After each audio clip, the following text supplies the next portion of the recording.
toughest athletes in the world. They're a hard-working bunch of guys. Nobody's even close to hockey players.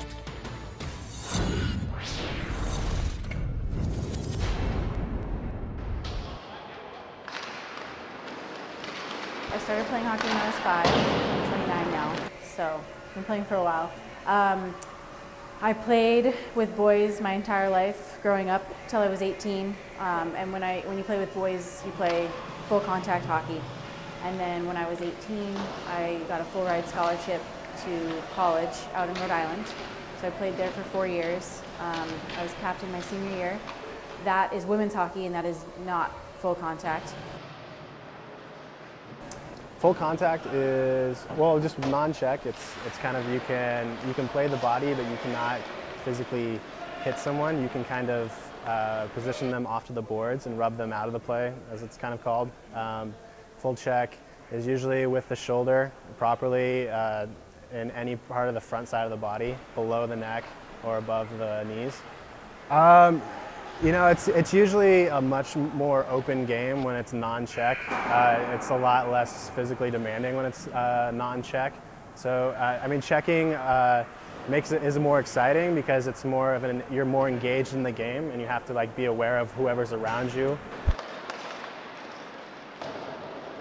I came from a background of A, having to defend myself and always being prepared for the hit, and B, I liked the hitting part, so it was hard for me to go and play with girls and hold back, so to speak, and not follow through and finish off my checks.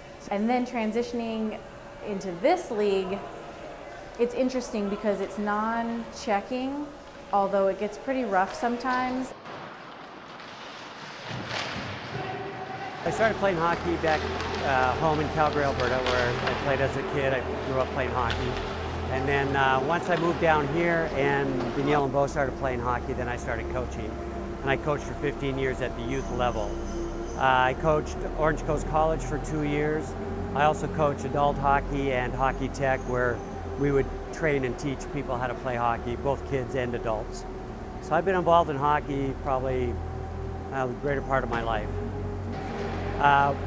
Back when I was watching it as a kid and when I was playing as a kid, the players were quick and they were good, they were skilled hockey players, but the size wasn't there. I think probably the biggest change is the size of the people playing hockey. The players, are, especially at the pro level, they're getting bigger, they're faster, their equipment is better, et cetera, et cetera. So it's a much more physical game, which also means that they skate faster, they hit harder, and you got more mass involved, so the collisions are greater.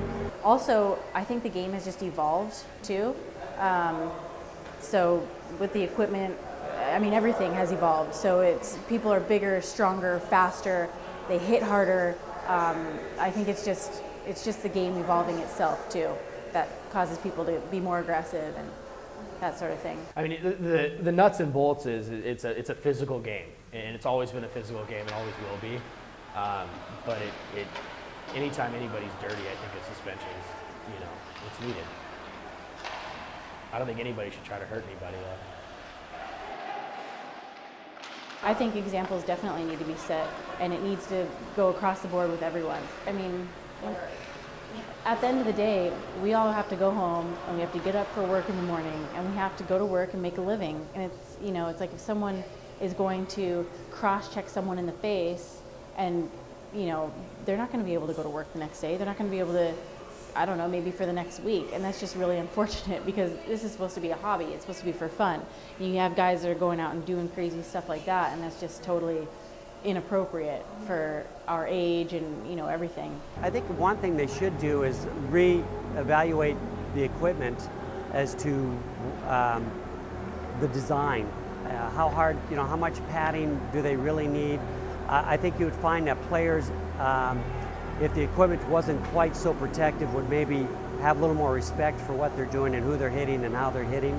And then I think also, especially in the NHL, the penalties that they are starting to levy now with the fines and the suspensions is going to start to take a toll on a lot of these players, and they're going to change their way of playing the game. And I think that that's important too. I think that has to happen. If a guy's out there trying to hurt people and hurt your teammates, I think it's an obligation to retaliate, because that's the kind of game it is.